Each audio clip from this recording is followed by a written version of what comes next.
Welcome back, dear students, to this last part of arrays when it comes to one-dimensional array which has been treated, two-dimensional array done, and here we are on the last video to conclude about strings. And today we are going to look at arrays of strings. Okay, we often use list of strings in many programs. An example is a list of the names of students, names of employees in an organization, list of places, etc.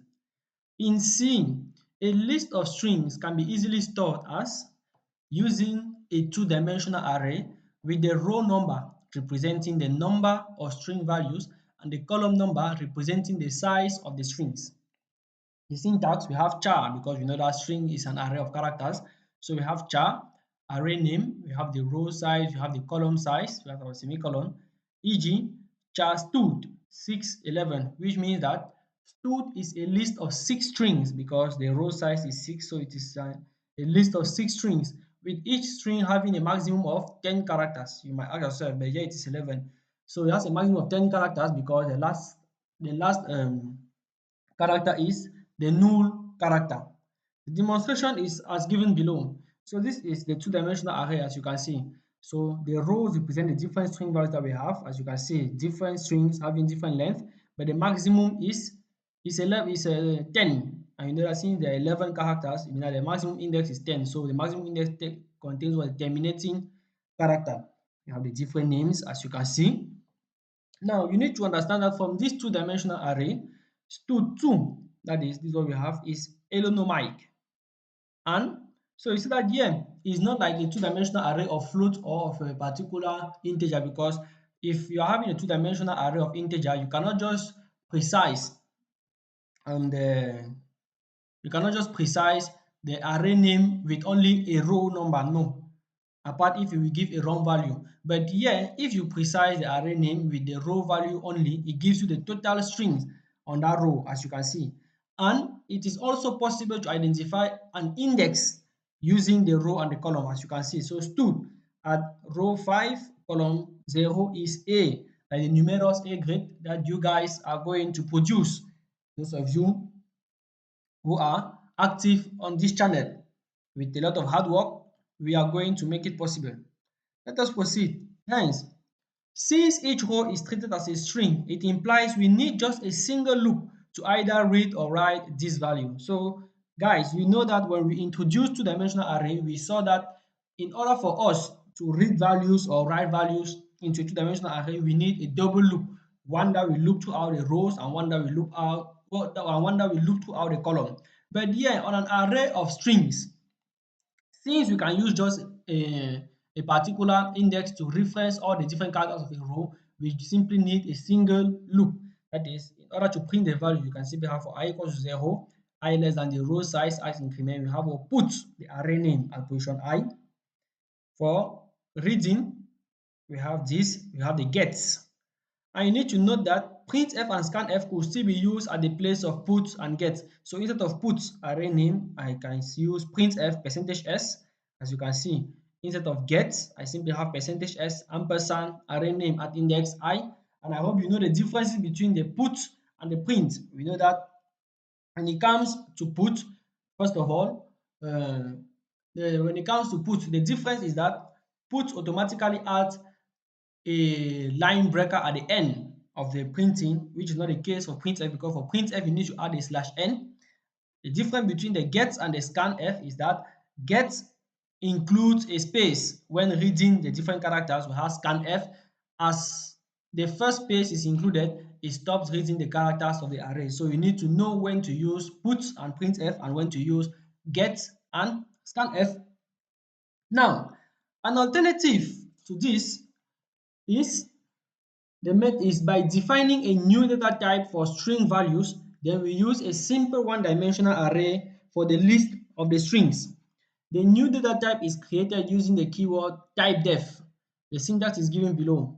So if I want to create the array like the one I did, I will simply have typedef char string 11, meaning that what? This line of code means that string is now a new data type, which is what?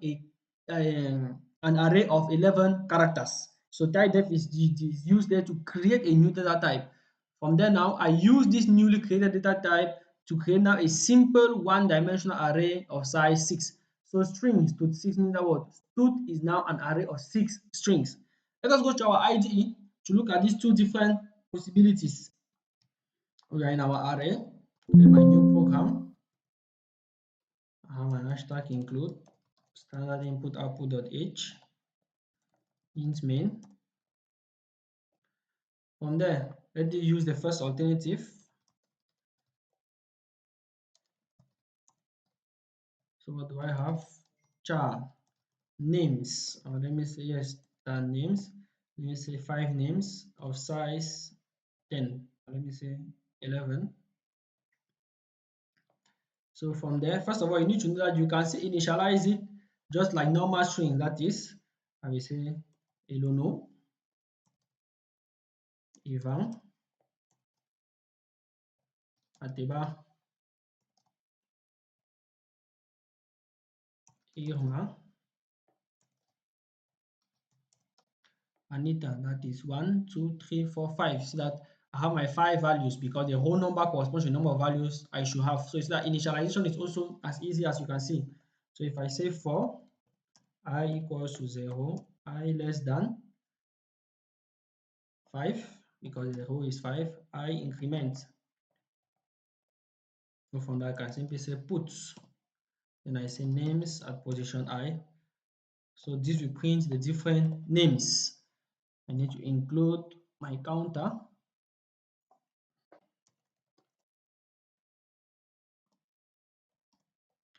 Int I, let me run now. C source file, I save. So we display the names one by one, as you can see. So you see that the initialization is also very, very easy. And also, I can simply say printf, let me say I want the first character, so percentage %C, not percentage %S, because you remember these are string values, but this one is a particular character. So if I want the first character, I can say names at position 0. So this will give me the first character for each of the student. So guys, take note, when you have this thing, it is good that it happens. When you have your pointer that is now behaving like this, like it was supposed to be, you simply press the insert key and it disappears, as you can see. So now everything is okay. So I close this. So if I run now, let me put a /t. So if I run now, no, it is not displaying the characters. Yes, so for me to display the character, I need to reference the row number and the column number. So the whole number is row number I. So let us put this under so that it should display the first character before displaying the name. Good. So now this is what we have. So you see you have E, Elono, Y, Ivan, A, Ateba, E, Ima, A, Anita.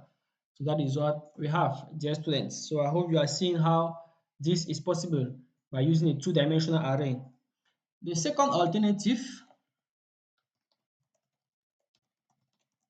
is that it is always good to declare it as a global variable. So I have my type def. So it's a recognized keyword in C. So I have type def char. I take this number. So char string 5 and so 11. So is that the size you are having here is the column size a person will use in case he's using a two-dimensional array.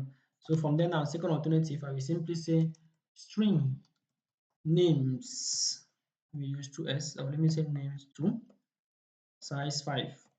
So you see that if I take this, so you see that this associated with this is similar to this one. So those of you who have problems in manipulating two-dimensional arrays, when it comes to list of strings, you can simply define string as a new data type. From there, you declare now is one-dimensional array of type string. And if I do the same thing here, let me repeat. So let me say printf for the second list /n If I repeat, I have names two. Is that it does the same thing. So we have the same thing as you can see dear students. So those are the two different ways by which we can declare a list of strings. I hope you enjoyed the video. Do not forget to like, to subscribe and to share for our community to grow. And see you in the next video because we are going to have an important tip when it comes to strings and characters. A very important tip is going to be given. So stay focused and see you in the next video. And as you are done with arrays in general, I hope you'll be part of us in the WhatsApp chat, in the WhatsApp group, where we shall be solving a lot of questions in order to better understand and comprehend arrays and strings. Thanks and see you in the next video.